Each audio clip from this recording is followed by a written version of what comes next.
What's going on, everybody? Kevin Cole here, Unexpected Points. We're coming to you on a very special Monday edition of the show. Can do some actual previous week recapping, I feel like, if I come to you on Monday.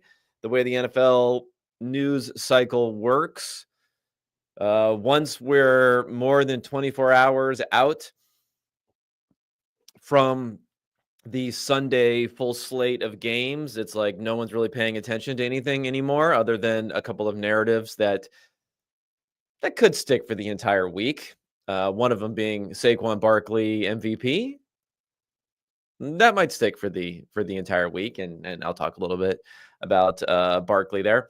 But the more minute details of what's going on over the previous week, what we've learned, what we thought we learned, but maybe we didn't actually learn, that sort of stuff. And that's where, if you are subscribed to the Substack at unexpectedpoints.com, you'll know the adjusted scores are there to help us sort through this. Now, the adjusted scores are not the Bible. They are not a proof of mathematics. They are a tool to help us, with knowledge of what the adjustments are, make some adjustments based upon the higher variance aspects of play and downgrade those that have either gone for or against different teams to get a more sustainable sort of number. And I'll take a look at that this week. But to be honest, there aren't as many games this week where the results were not as representative of the fundamentals as there were last week. Last week, we had a lot of games that flipped around. One of those being the Steelers game, which I shared with the Steelers public, and they were, none too happy to hear about that. And then they lost on Thursday night, so it happens. But anyway, I don't have an equivalent sort of Steelers take, although I guess if I was an equivalent sort of thing, maybe it would be sprinkling a little doubt, a little skepticism on the Saquon Barkley MVP hype, or even the Saquon Barkley value hype, perhaps. I try to throw some chum out there in the waters for Eagles fans to jump all over that. But, I had EPA in there, and I brought in Jahmyr Gibbs and how he's kind of close to Saquon. And then I had a whole hedging about the fumbles for Saquon and how that, one fumble actually lost, and how that hedges things. And it kind of got muddled up. I got to come a little bit more concise, a little bit harder, a little bit more pithy to get those Eagles fans riled up. But I'll try harder later this week as far as that is concerned. So I'm going to try to hit some big talking points for the week and then take your questions. That may be the majority of it, honestly, is taking some of the questions and coming up with a topic point there. So if you're watching on YouTube, you can go ahead and fire some comments in there, and I will address them later on in the show. All right, so let's talk Eagles, number one, and maybe Barkley, number two, as part of that. I want to do a little self-congratulation here, and I'm going to try and keep that to a minimum. I promise. I'll try and keep the self-congratulation sort of things to a minimum, but I have to at least mention that I was looking back for anyone, and I'll bring it up here for those watching on YouTube. For anyone who is subscribed to unexpectedpoints.com over on Substack, I have my power rankings that come out every Tuesday morning. So I try to get them out there quickly, right after we have the week over, the Monday night game's over, boom, get those numbers out to you, get those lists together, get the fan bases for about, 10 different teams that are engaged and think they should be higher to yell at me. So the self-congratulation part comes into this, in that I don't highlight too many teams as part of my write-ups. I'm more of like teaching you guys how to fish, right? I'm giving you the data. I'm showing kind of on a defensive, offensive basis how these teams look. And then I'm rank ordering them. And then, of course, on the subscriber Google sheet, it has the exact numbers that you can play around with there. But I have been highlighting one team probably more than any other, starting, and I was looking back to see when I started highlighting them, and it looked like it was week 8. It was the week 8 power rankings. So 5 weeks back from now, where I was talking about the Philadelphia Eagles are sneaking up on the rest of the NFL, and then I mentioned them um, multiple times after that because I still had them as the 7th best team in the NFL a number of weeks ago, where of course they've won every single game since then. So I still had them as higher than what most people would have had them at that point in time. And the numbers have only gotten better. And if anything, the numbers that I had for the Eagles at that point in time might have been underrating them a little bit because of the fact that AJ Brown was missed weeks. I guess he missed 3 weeks before their bye. And they went 1-2 during those weeks. The offensive production was way down during those weeks. And I'll discuss that a little bit more when it comes to the context of, who's really important or most valuable on this Eagles team. So there's some other injuries. Devontae Smith missed some time. Lane Johnson, I think, he missed a little bit of time. So there are reasons to think that the Eagles were going to be a little bit better because I saw that their defense was playing well this year. And it was really their defense, okay? The defense that fell off a cliff in the second half of last year, really in the final several weeks of last year. A lot of talk about Nick Sirianni and Jalen Hurts and what was going on with the offense and issues there, this and that. Yeah, the offense was a little bit worse in the second half. Was marginally worse. Materially worse, but not significantly worse. If you want to parse what all these different terms mean, whatever. But the defense fell off a cliff at the end of last year. And that kind of went under the radar a bit because there were cluster injuries that happened. You're able to build up more in an off season on defense than you are on offense through free agency than you are on offense, primarily because of the fact that you do not have quarterbacks, right? On defense. So that's like the unattainable piece that makes the offense, really gives the offense its juice. And you can't just go and find those guys in free agency over the offseason like you can a usable safety or a usable cornerback or a usable linebacker or a usable defensive lineman. I mean, you're not going to find Myles Garrett or a TJ Watt or an Aaron Donald or someone like that. But hey, you can get some usable pieces, guys you can rotate, especially when we're talking about the defensive line. Guys you can use situationally when we're talking about linebackers versus coverage or not. Guys you can use somewhat situationally, not quite as much, when we're talking about defensive backs that you bring in for obvious passing situations. Although, more and more, we're kind of using the obvious passing situation personnel in all situations. So, there was already something about the Eagles going into the season that I knew could kind of turn around a bit. I had Cleve TA, for those who watched that episode in the offseason. He highlighted them. I liked them, even though my numbers were not super high on them, because you know where the bodies are buried when we're talking about how these models work, if you're the one doing it. So, you know where there could be some stuff missing. And that was one of the things that we kind of saw missing. And now they've started to come back. And now, they're a game behind the Detroit Lions when it comes to having the best record in the NFC. And I don't know, if you look at those teams and you say, Jalen Hurts, AJ Brown, Barkley in the backfield, Dallas Goedert, a pretty good offensive line, a defense is playing pretty well. You put that up against the Detroit Lions. Who do we think is a better team? I mean, the Lions, I know they've kind of attained the status as, trademarked as undisputed best team in the NFL, but, it's all a sliding scale when we talk about teams that are up in that sort of range. They still have Jared Goff. They still have played essentially all their games in a dome this year, other than, I guess it was one game, right, in Green Bay where they didn't. They have that number 1 seed, which is going to be huge for Detroit if they can maintain that and only play at home during the playoffs. But if they have to go to Philly, if Philly can catch them, if Goff can start to play like Jared Goff was playing the first couple weeks of the season when things were a little bit of an issue. I guess David Montgomery's out. I don't know if it matters that much, but, the running game gets a little bit of weakened.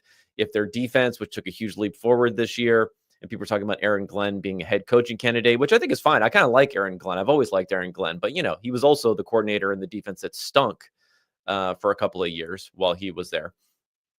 The Eagles could slide on in. Not much competition in the NFC East. I know the Commanders had a good little run there. We're all kind of always expecting them to regress some. And I'm also going to talk about Kingsbury as one of my points coming out of this week.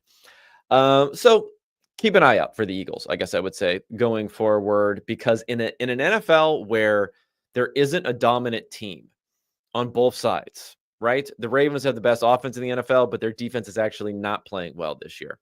The Bills have a good offense and a pretty good defense, but neither are outstanding. I mean, the offense is pretty good, but neither are outstanding. Chiefs, defense has been good, but not as good as they've been in prior years, or last year, I should say. And the offense has been okay. The Lions been good on both sides of the ball, really good offensively versus defensively, but Jared Goff, whatever you say about Jared Goff, he's plenty good enough to win a championship. Don't get me wrong.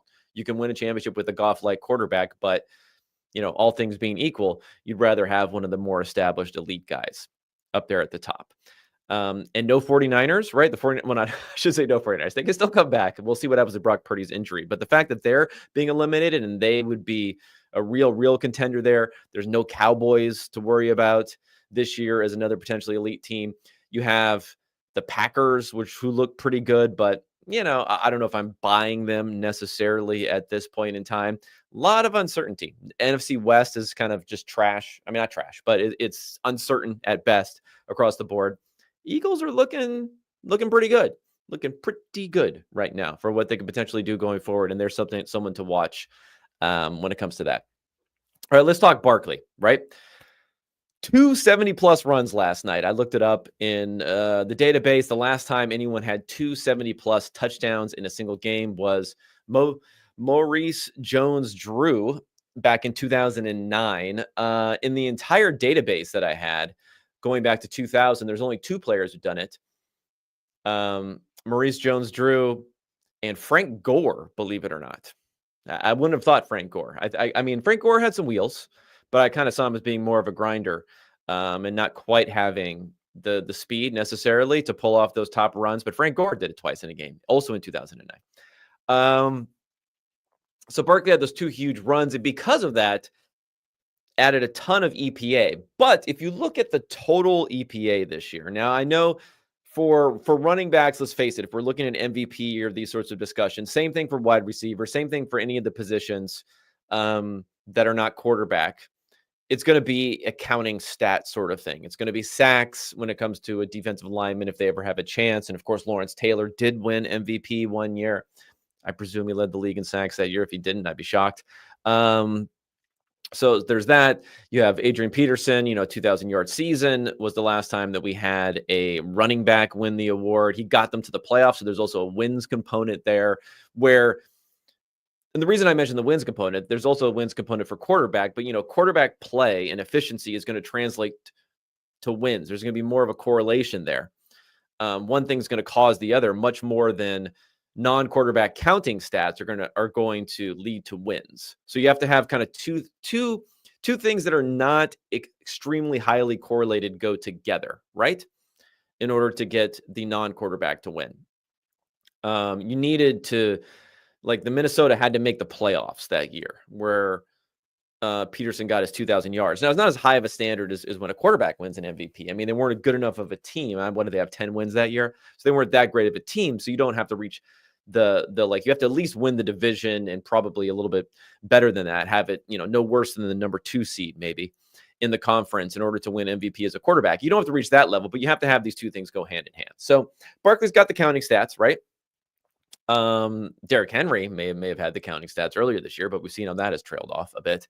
Barkley's got the counting stats, and now the Eagles at 9-2 in a big run here, they're going to have the wins. So those two things are going to go together. Jalen Hurts, it's strange to say this about Jalen Hurts because he was second in the MVP voting just a few years ago.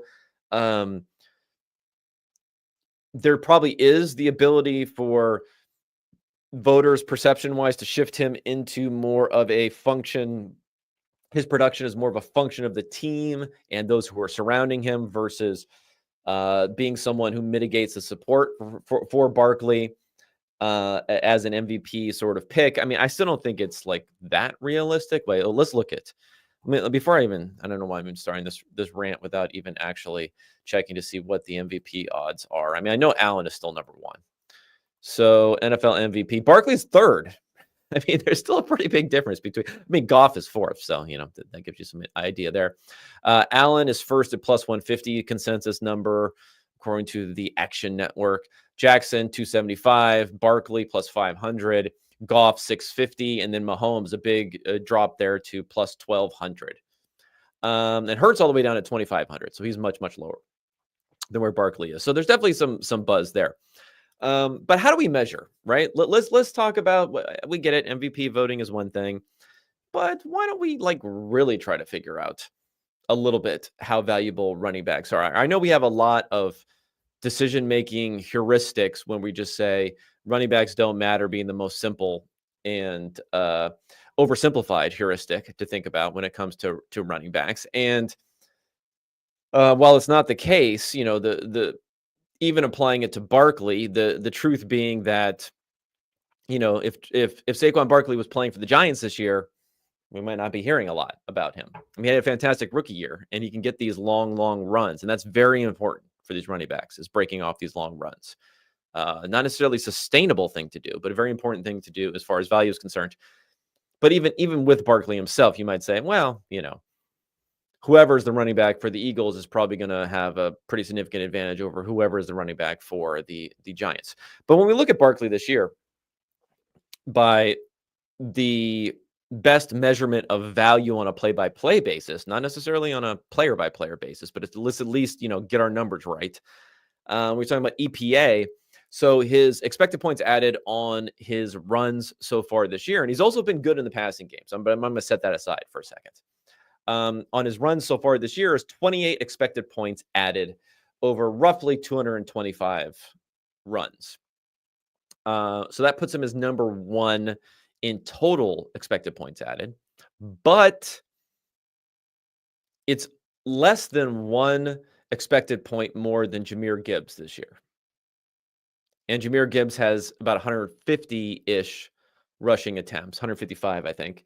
About 70 fewer rushing attempts than Barkley does, but only less than one difference in their EPA added. So again, I know people can say, oh, EPA is a team stat. EPA is a team stat. Well, rushing yards are a team stat. Rushing touchdowns are a team stat. Yes, that person is physically carrying the ball to gain those yards and score those touchdowns. But guess what? That person is physically carrying the ball on the play that generates the EPA also. So there's no difference, right? They're all team stats. Don't give me this EPA as a team stat nonsense. It's the most accurate team stat, a way of measuring what happens on a particular play. But it's no different than rushing yards. If you're just gonna look at yards and touchdowns, those are team stats. Those involve blockers. Those involve the defense you're playing. Those involve down and distance, contextual sorts of things, right? If anything, the EPA is just a more accurate measure of the contextual actual value being added. For running backs, there are issues, though. More issues with EPA than there are for quarterbacks. The primary one is fumbles.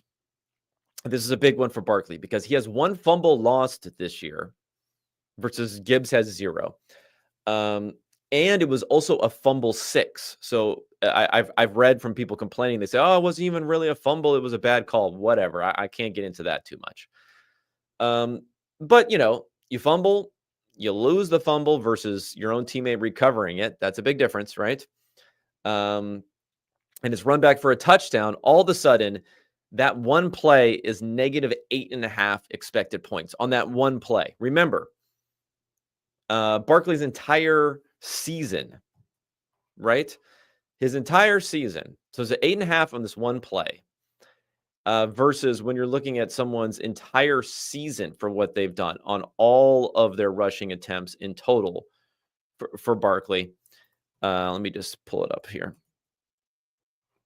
So the total season number, I'll look at some of those, is 28. So 8.5 on one play that he lost versus 28 on the other 225 attempts here.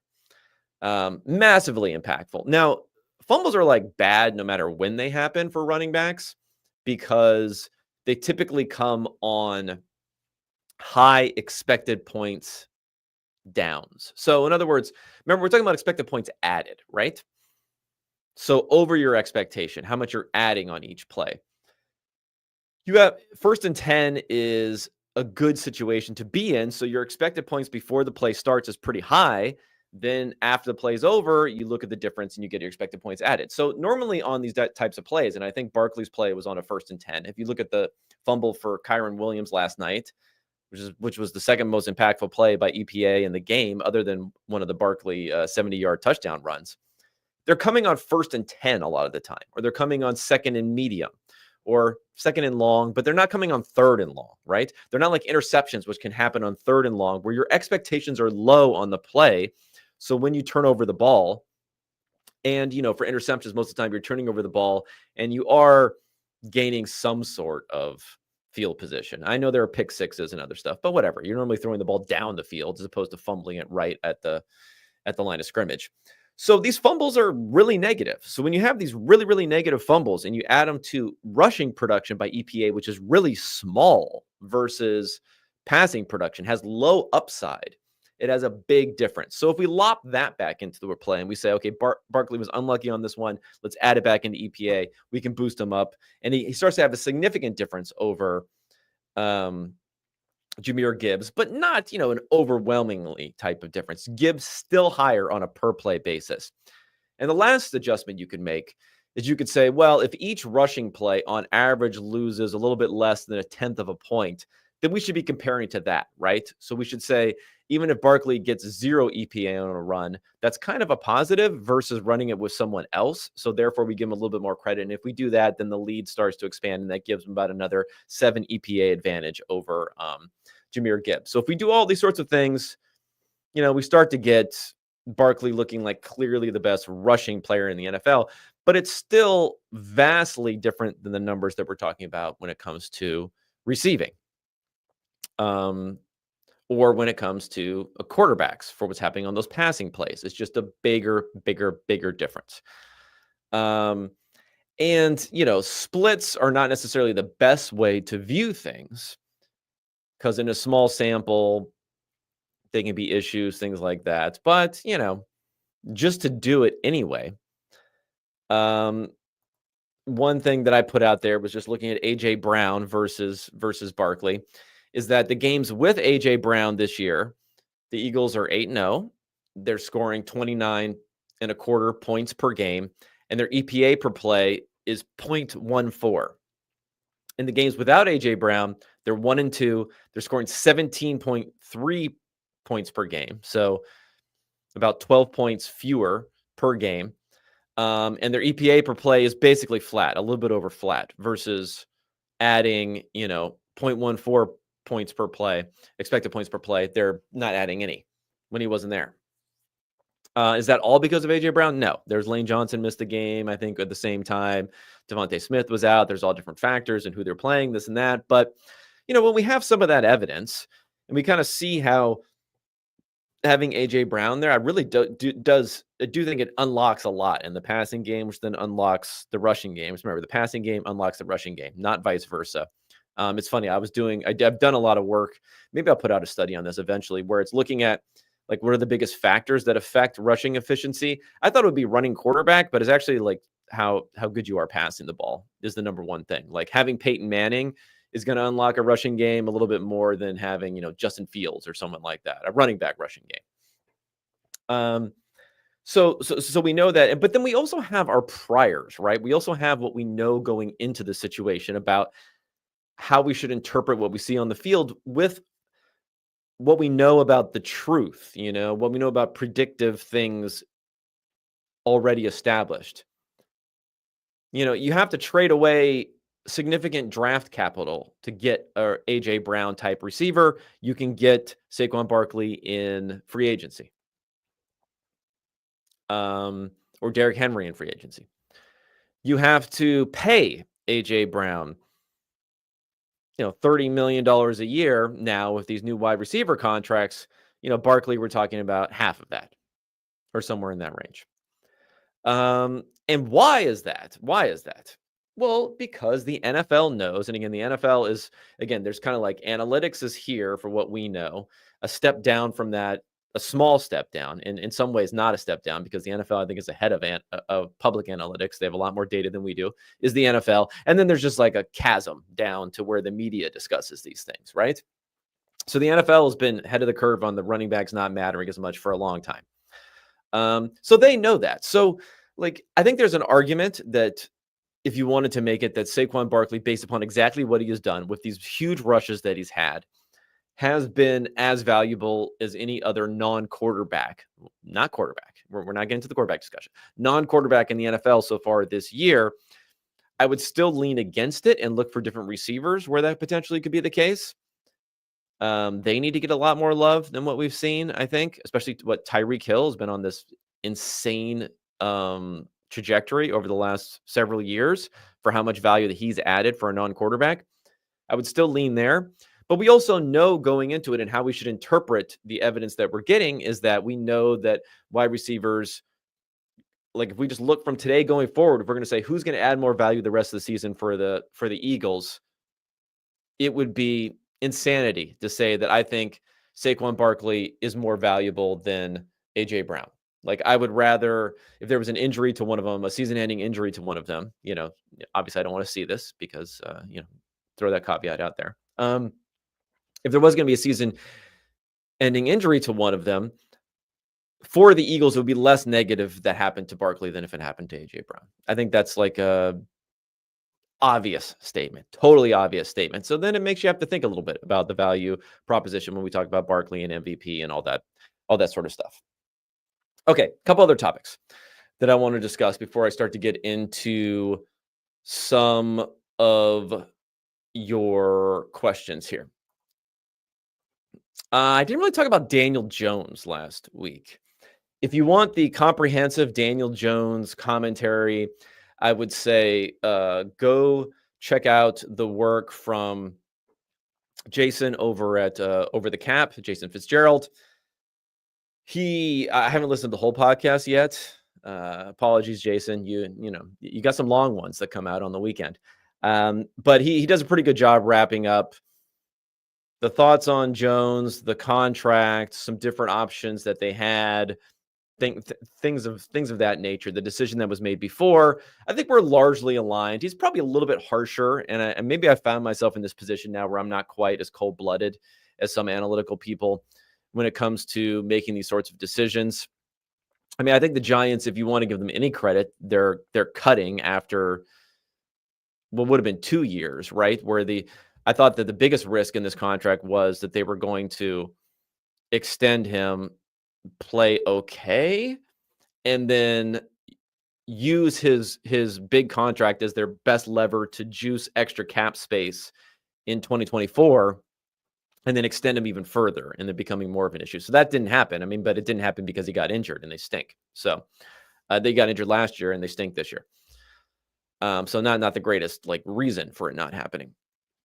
There's a really interesting point he brings up on there, though, that I want to discuss a little bit. And I'm still wrapping my head around it.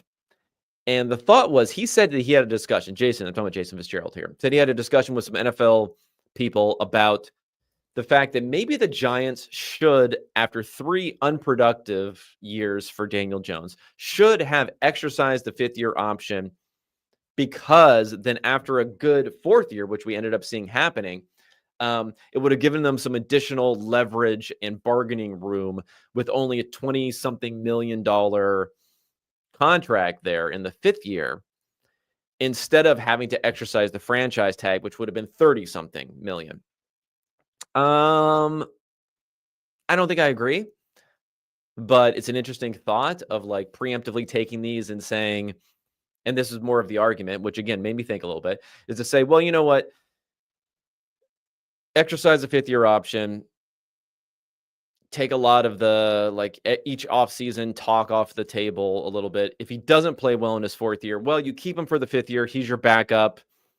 You're paying him 20 something million, not ideal for a backup. But if you're moving on to a rookie or someone else, you're not giving them that much money and a good backup in the NFL. And you're going to have a good backup with Daniel Jones there. I'd still put him in that category. A good backup in the NFL is maybe going to cost you 8 to 10 million. So if you're going to get maybe even a little bit better player, let's say you're going to get like a $12 million value. Actually, let's say $10 million value out of Daniel Jones. Yeah, you're eating another, 12, 13 million of what you would have had to pay him on the 5th-year option. But, that's worth having that negotiating capacity. Now, the reason I don't buy this as being the correct strategy is I said that the correct strategy in a lot of these situations is try to ignore the media noise. And a lot of this is like the ownership has to be able to do this. Ownership, you got to make sure your owner can go to the country club and, play around a golf with his buddies and he's not getting razzed too badly by these guys. And he's not getting, he's not getting like, why aren't you re-signing this guy? Why aren't you, Daniel Jones had a great year. You want a playoff game. What's going on here? Blah, blah, blah. Like, you got to control those sorts of things in addition to the media noise, which people care about the media, right? As much as everyone says, oh, whatever, we all hate the media. All the fans hate the media. Everyone, people want to be liked by media types. People want to be Howie Roseman and get that media love, that unnecessarily kind of over the top media love all the time. So you got to control that somewhat. But if you can't control that, you have the franchise tag.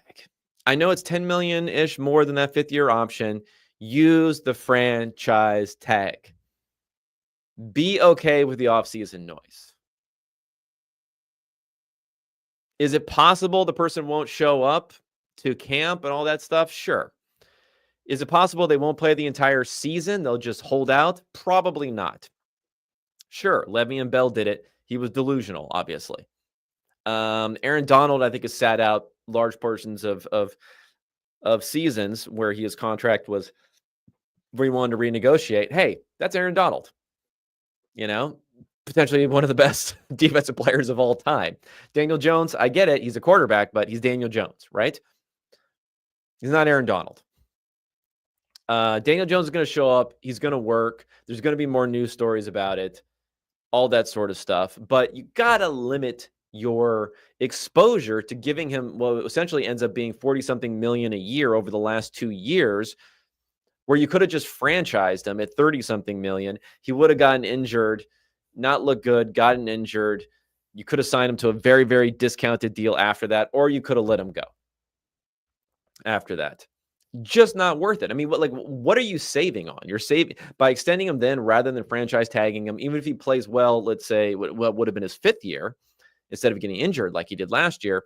Sure, you're going to give him some more money, but you're going to have a lot more confidence. If you have 2 years of good play versus 1 year of good play, and that 1 year of good play was largely based upon rushing success, which is not that sticky. Remember, Mitch Trubisky had a good second year, largely because he was rushing the ball a lot.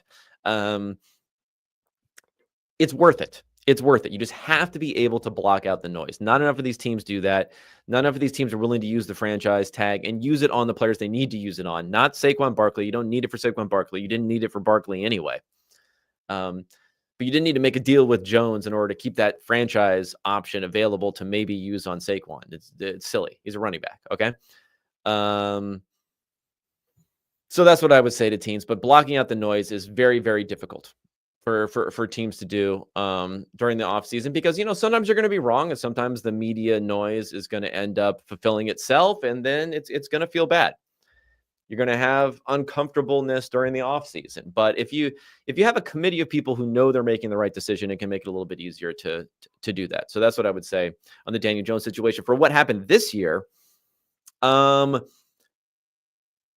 don't know. This is again where maybe I'm going a little soft here, but I think the Giants kind of did him wrong a bit. I know they had 20-something million next year that would have been guaranteed if he got injured, but you start putting all the ifs into it, and you start thinking about the fact that they paid him, tens of millions of dollars, many tens of millions of dollars too much over the last 2 years.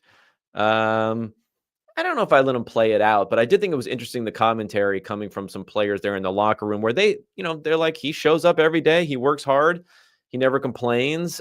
He deals with a poor media environment that's piling onto him in New York City, and I think there's a lot of respect for him in that locker room. And he's not a bad quarterback, okay? He's just, probably slightly below average sort of quarterback. Is he that different from a Baker Mayfield? Is he that different from a Geno Smith, who's now had a little bit of a revival here? Is he that different from that type of quarterback? No, I don't think he is. So it's all like the reflection of how good the team is and how well the quarterback happens to be playing at that point in time can change your whole outlook on someone. So while it may have been bad for draft picks, while it may have been bad for money that would be available next year, I don't know. I don't know if I would just let him go like that, and especially in the way that they did. But they had to demote him to third string and then cut him in order to prove, because you're not supposed to just bench someone for contract reasons, even though they probably were. And I wrote about this a week before he was benched. I said, they're probably going to bench him because of these injury guarantees for 2025. Technically, you're not allowed to do that. So they had to put him down to third string, playing safety on the on the scout team and all that sort of stuff before eventually letting him go. So it'll be interesting to see where he lands somewhere else. But maybe it's good for him in a way that they released him. If they would just kept him on mothballs, that would have been the worst. So maybe all in all, it's the best thing. But I think it's kind of a joke to have DeVito out there playing for the rest of the season with a. I don't know if it's lame duck though. I guess the ownership is supposedly sticking by the regime there, despite the mistakes that were made. But I have a feeling that this could be one of those vote of confidence sort of things that we saw earlier this year from Giants ownership on Shane in particular, the GM in particular, but then also Daboll, where that vote of confidence is really the kiss of death a lot of the times, and maybe that'll end up happening again. One other thing I want to talk about, I was going to talk about Anthony Richardson last week, and I was going to make this whole spiel about, hey, sitting or not sitting makes less of a difference than we think. We've seen Bryce Young, we've seen Anthony Richardson sit and then come back and actually look better, despite the fact that many people are apoplectic about the fact that they're giving up on them, this and that. I mean, people need to worry a little bit less about all the narratives around a guy sitting for a couple of weeks or not sitting.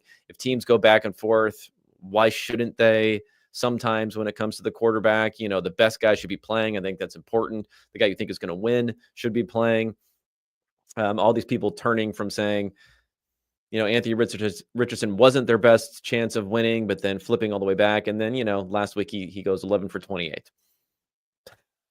Passing the ball. I mean, it's got to back to square one. Again, Anthony Richardson is going to be who Anthony Richardson is for the most part. And this is our default. This is our heuristic looking at quarterbacks here. For the most part, he's going to be who he is based upon who he is. Not based upon development, playing games, not based upon coaching as much, not based upon a lot of these other things. At the very least, you could say I don't think he has a uniquely bad situation in any of these regards. He's going to develop. He's in a good enough spot to develop. If he's sitting on the bench, you can develop, as we've seen with Patrick Mahomes over his first year and others who Rodgers or whoever, Jordan Love, who sat on the bench. If you're good, you're good for the most part. Circumstances help. Development can help. All these things behind the scenes that we can't see at all, and we have no means of even gauging when we're spouting takes on take shows can help, but we don't know any of those things. So that's my Anthony Richardson thing. All right, I'm going to take some questions here after ranting for about 40 minutes and see what you guys, if you guys have any more questions, go ahead and shoot them into the old YouTube comments here. All right, from Kieran1017, what are your thoughts on the upcoming free agent quarterback options compared to the draft? Well, sorry to maybe disappoint you guys. I haven't thought about that much. I know that the early buzz is that the draft class is looking bad. So with that context, for whatever it's worth, who knows? Maybe like 4 of these guys will end up getting bid up into the first round by the time that it's all said and done. With that known, let's look at the free agents for 2025. We have Sam Darnold. I don't know, man. I don't know what to do with Darnold. What's up with this guy? It's making me look bad. Playing like a pretty solid quarterback this year. Will Darnold get a franchise tag? I don't know. Probably not. You don't want to pay that and pay McCarthy. I guess Minnesota letting him go will be interesting because they could probably get a comp pick of some nature for him leaving and going someplace else. Look at 27 years old, not even 27 and a half years old. So young, so tender. Look, he's only a little bit 2 years older than Zach Wilson, right? So I don't know. Darnold will be an interesting option. I don't know. I have to say though, I'm not kind of bought in on him. Will he take a sweetheart deal to come back for Minnesota? Probably not. I mean, barring the Vikings winning the championship, I don't see how you bring him back and don't go over to McCarthy anyway for next year. So he's an option for next year. Okay, let's see who else. Zach Wilson, no. Trey Lance, no. Jacoby Brissett, I mean, whatever. He'll be a backup somewhere, maybe. Taylor Heineke, no. Marcus, I still have a soft spot for Marcus Mariota, but again, obviously not a long-term option we're talking about there. And he gets himself injured. That's a bad thing about Mariota as a backup, or even as a starter, I guess. But as a backup, is it's just like the injury risk. Never quite learned how to avoid taking hits. I guess Daniel Jones would be someone we're talking about next year now. Again, I think Daniel Jones can have a Baker Mayfield / Geno Smith type of rejuvenation, but it could go the other way too. So he's probably pretty cheap. So that's interesting. Anyone else on here? I don't see too many other options here. Let me know if I'm missing somebody here. I guess some guys will be cut. So free agency is not looking too hot. And with Justin Fields, is anyone still playing that game, playing the Justin Fields game? Mac Jones, anyone still playing that? I don't think so. So free agency not looking so hot, but of course that's the case generally. And then the draft, I guess, is not looking so hot. So I don't know. I'd rather draft, of course, than look for free agency. And then you'd be surprised how you can kind of throw a dart at some of these top free agent quarterback options, and one of them might actually play well for you next year. Okay, this is from Dan here. If you want to rile up Eagles fans, you just say Nick Sirianni's a good coach. His fourth down decisions are smart. Yeah, I might do that. I mean, again, it's one of those things where the less certainty you have about something, and maybe this will go to the Cliff Kingsbury thing, which I forgot to talk about, but and how he always declines in the second half of the season. So the less certainty you have about an coaching effect. Again, we don't have a lot of certainty about coach effect. So the less certainty you have about something, the more I'm willing to push back against whatever is the consensus narrative about that thing. So is Nick Sirianni a good coach? Probably not. I mean, he rubs me the wrong way. How can he not? Like, maybe even Eagles, even the fans don't like him. It's funny. The fans go one of two ways. They either yell at you because you're too negative on their team. That's like 90% of the time. 10% of the time, they're yelling at you because you're too positive about something on their team when they want to wallow in the misery of something. Of course, I'm on the opposite side on both times, so I'll get yelled at both ways. But yeah, you're right. I mean, something's going okay for Sirianni. I mean, I think it's mostly a talent thing for what they've they've rolled the dice a few times and hit on some good talent there. But something's going okay. This kind of reminds me of speaking of things that we shouldn't have a lot of certainty in, that people were too certain. Remember the tush push takes about Jason Kelce not being there? A former offensive lineman who will go unnamed, who's in the media sphere, was saying that he thought Jason Kelce last year was the most important offensive lineman in the league because of like tush pushes. It's like, come on, bro. Like, whoa. He's a center. Like, I get it. He might be good at it, but don't you think having the 225-pound quarterback who looks like a running back might be a bigger differentiator when it comes to tush pushing and then having the collective of great offensive linemen might be a bigger differentiator than Jason Kelce's tush pushedness, especially when he's like old.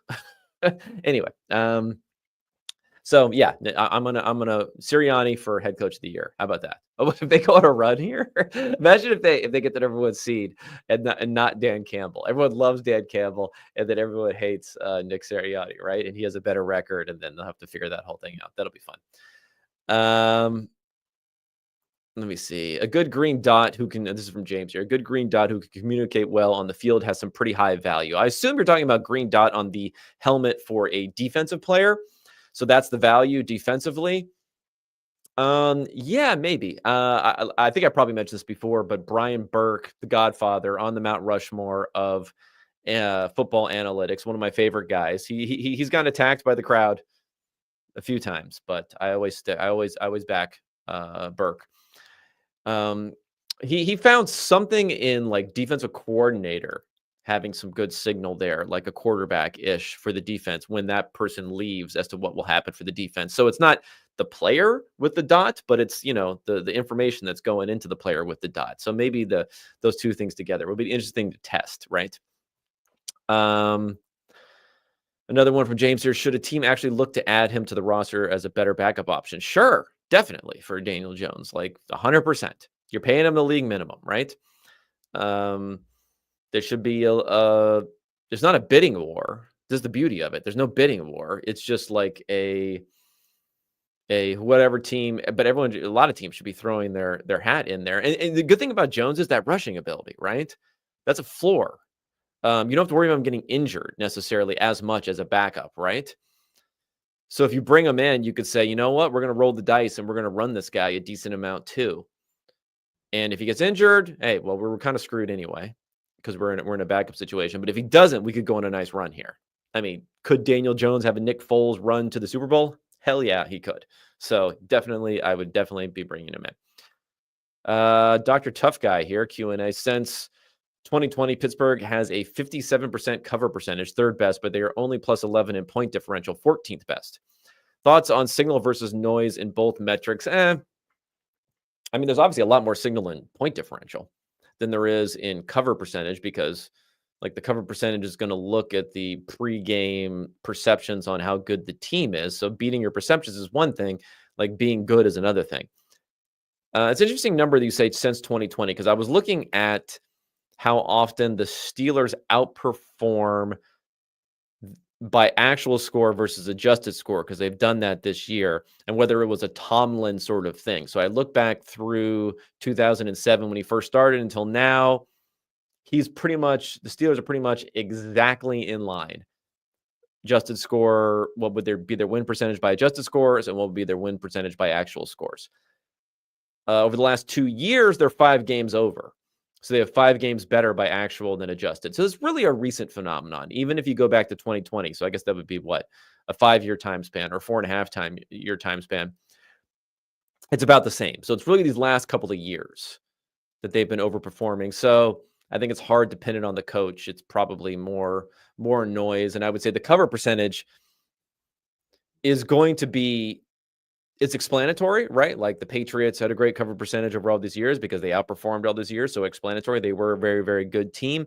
But I just don't think it's predictive. I can't, there's no reason that I would think that it would not be built into what's going on going forward. So I don't think there's any signal going forward, but it is telling us something that they outperformed. And it probably is a little bit of coaching in that. But I probably prefer off-season win total projections versus actual seasonal results. And again, I got to have several years for this, probably 10, 15 years worth of that type of stuff before I start giving credit to coaching. Because that's going to be like an off-season, clear the decks, reassessment of the talent on the roster. Maybe there's coaching built into that, but probably not as much. So how well do they outperform those? And of course, there's going to be a lot of noise with injuries and stuff there when it comes to it. Do you have any ideas? This is from Carter Forbes here. Do you have any ideas, thoughts on why teams don't sell more around the trade deadline? I don't know the details about compensatory picks, but it seems like an edge teams don't take advantage of. I think it's mostly because they don't get anything. They're going to get anything for these players. So like look at DeAndre Hopkins or someone like that was sold. The compensation is so low that you say to yourself, oh, every time you trade someone, you've actually like created a problem for yourself, unless they're a malcontent or something like that. Then you've rid yourself of a problem.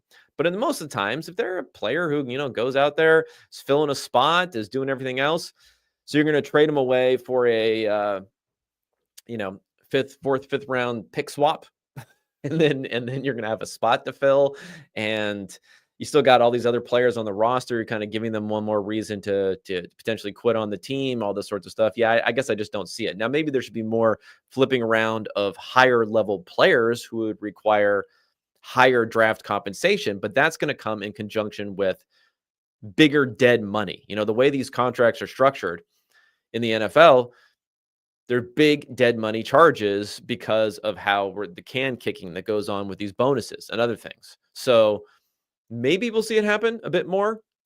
A lot of shuffling around in those sorts of ways.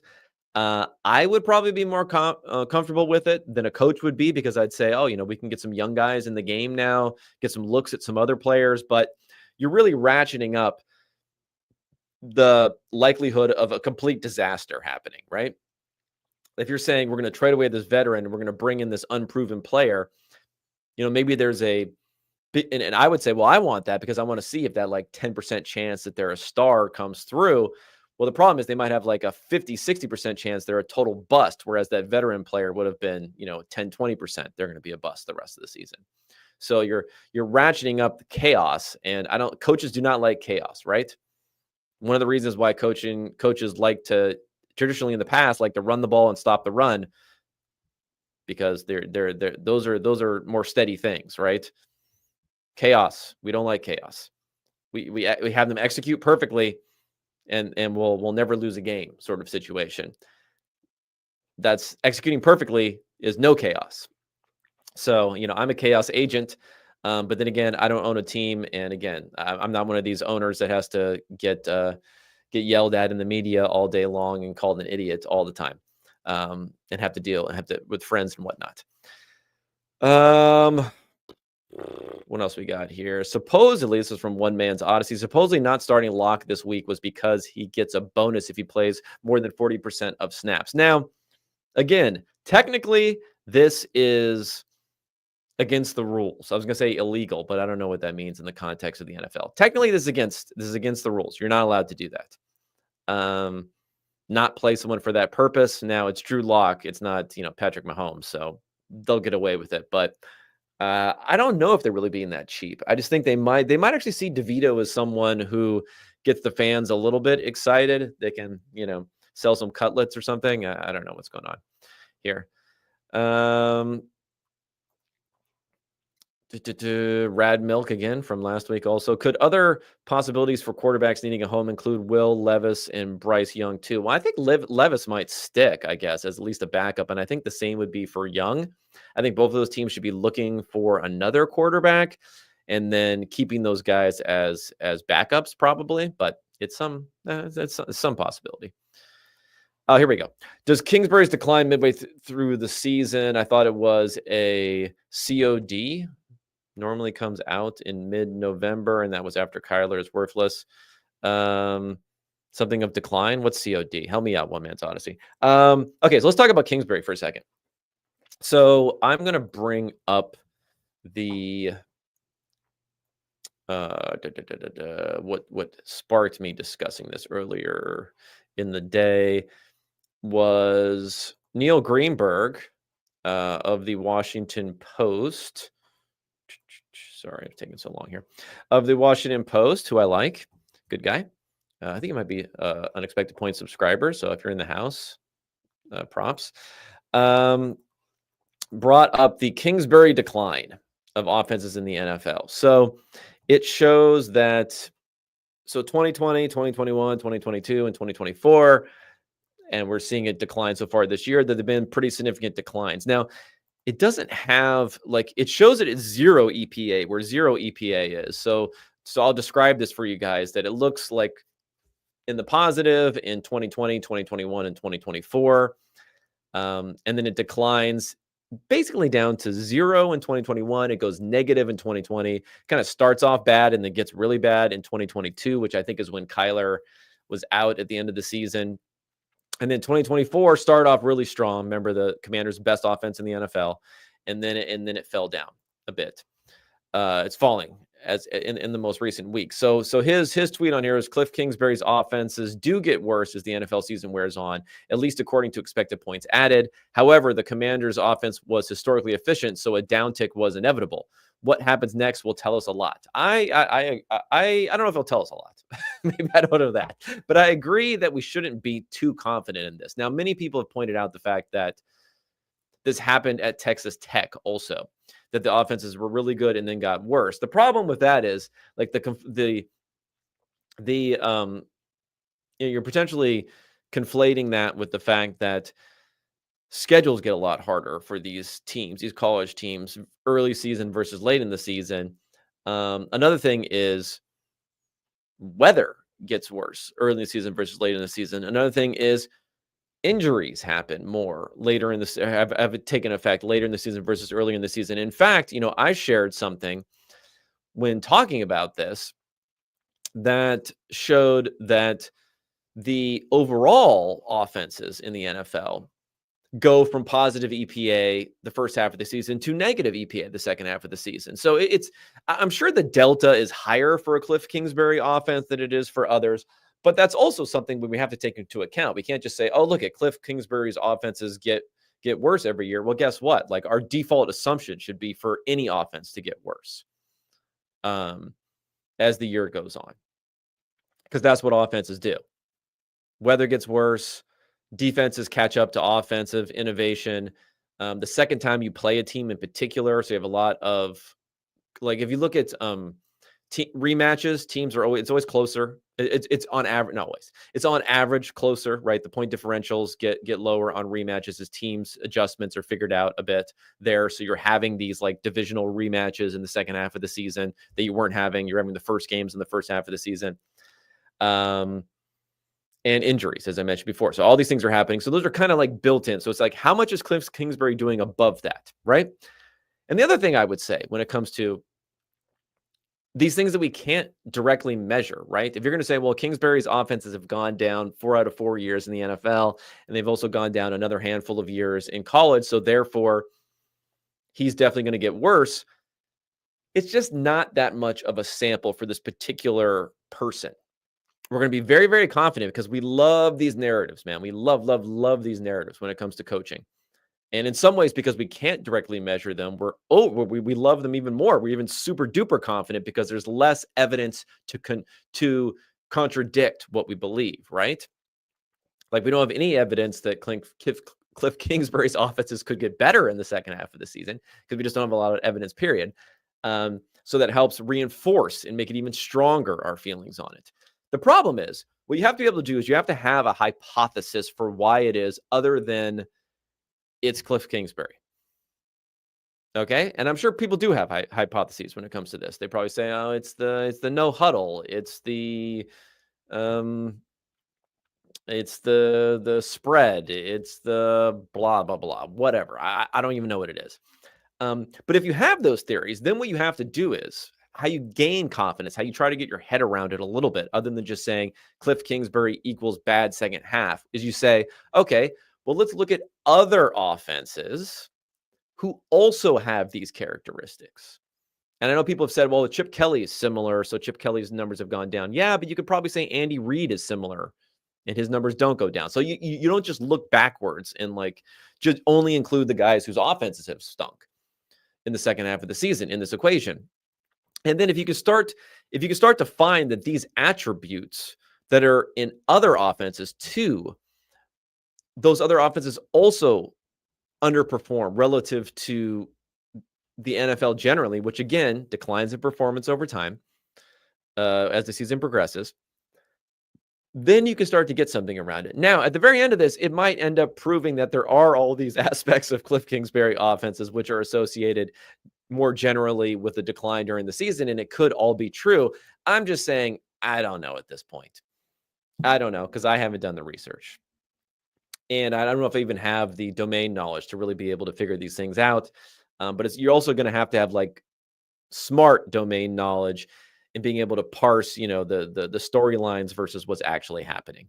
So, people are probably overconfident that Kingsbury is a bad second half offense. And I mean, I've been saying all this year, Jaden Daniels is going to regress. That offense is going to regress. You're not going to have a quarterback finish number one in EPA per play as a rookie. It's just, Dan Marino, I think, was the best we ever had and even he didn't play a full season when it comes to being right up there at the top as far as an efficiency as a quarterback in their rookie year. So anyway, that's how I think about the Kingsbury thing. Okay, another question here, coaching. What robust ways, if any, are you using to measure value add from head coaches? What about coordinators, position coaches? I don't know. It's hard, right? So the things that we at least have some things that we can measure. We can measure decision making. We can measure timeout usage. We can measure, I was going to say run pass splits and things like that, but that's going to get a little dicey. So we can measure those sorts of things. So we have like high visibility, but lower impact for those things. Now, the problem is we have a lot of like high impact stuff where we have low to no visibility. So there's going to be a signal whenever a coach is outperforming what your expectations are. So there is something to that. It's just going to be very, very noisy when you try to apply it to the exact coach. And I think I mentioned this before, that the only thing that has any signal for how a coach will perform, a new head coach will perform, is if they were previously a head coach and were successful. Those guys tend to do better in their second roles. The best, the offensive coordinators, or defensive coordinators or other guys coming from college into the NFL, it's a crapshoot. What'll end up happening. So I don't know. You just say coaches who do better are probably better than coaches that don't do well, but we have a low degree of confidence in any particular coach. That's the best I can do at this point. Oh, Call of Duty. That's what COD was. Thank you. Sorry, I'm not a gamer. Okay, I think that's it for the questions on here. I hit the topics I wanted to hit. If you guys enjoyed this, hopefully I can do something like this again next week. I've talked a bunch of times about maybe doing multiple things, and if I get around to it, I'll do it. Probably not this week though, with Thanksgiving and everything else coming up. Be on the lookout. Power rankings out tomorrow morning. The Monday Night Football review out tomorrow. Otherwise, everyone enjoy the holidays, and I'll be talking at you for sure at the latest next week. All right. Thanks, everybody. Take it easy.